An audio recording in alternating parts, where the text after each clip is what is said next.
Hi guys, it's Mark Zickery, Mr. Sci-Fi, and we're going to be talking about a lot of science fiction insider information on books, films, TV shows, all sorts of stuff over many, many videos to come.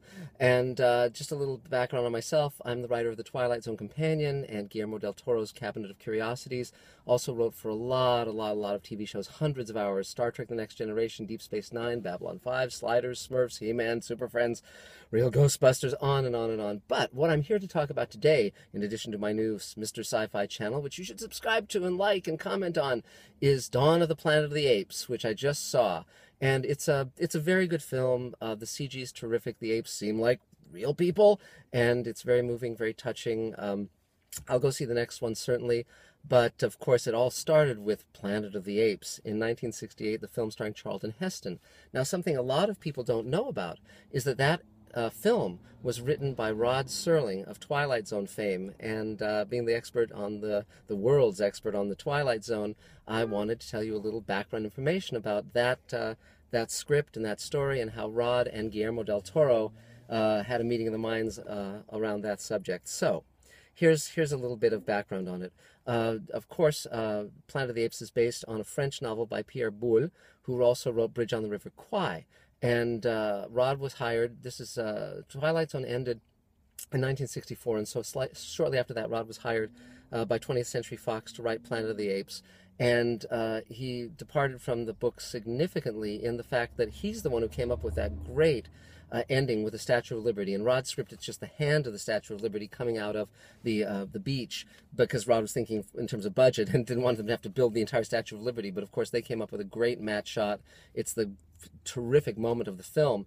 And Rod wrote, but the version that Rod wrote was set in a modern day ape society. So they had helicopters and skyscrapers and all of that. And ultimately, when Fox did the budget, they realized that it was going to be too expensive.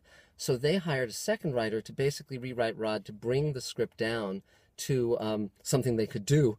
And it was Michael Wilson, who was a blacklisted writer who had written It's a Wonderful Life and Bridge on the River Kwai and Lawrence of Arabia, and he brought it into a non-technological society, but kept very much of Rod's spirit and Rod's voice, to the degree that a fan of the Twilight Zone recut that film into a half-hour black-and-white Twilight Zone episode using voiceovers from Twilight Zone, 3 astronauts stranded on an unknown planet, and it really works. It really works, to the degree that, as a joke, I actually wrote a fake extra chapter of the Twilight Zone Companion explaining how this half-hour episode came to become the movie. And so I may well post that, and in later videos give you a link to that chapter, that unknown chapter of the Twilight Zone Companion.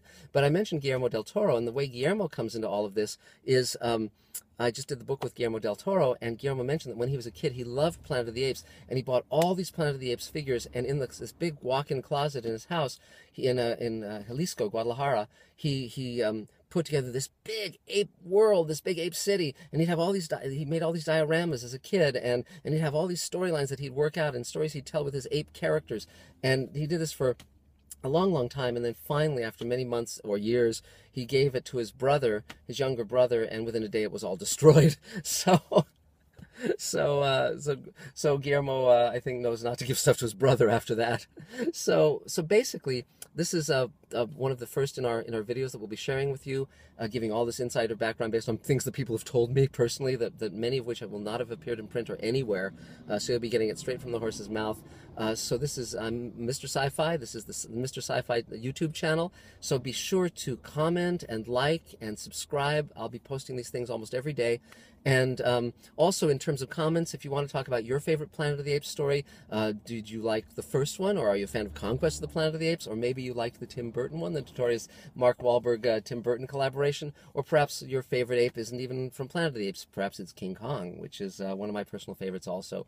But you really can't get past get your hands off me, you damn dirty apes.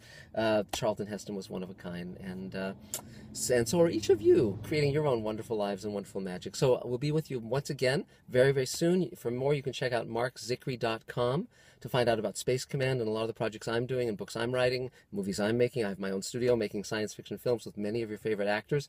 So we'll be talking again soon, and thanks very much for everything. Take care until next time. Bye-bye.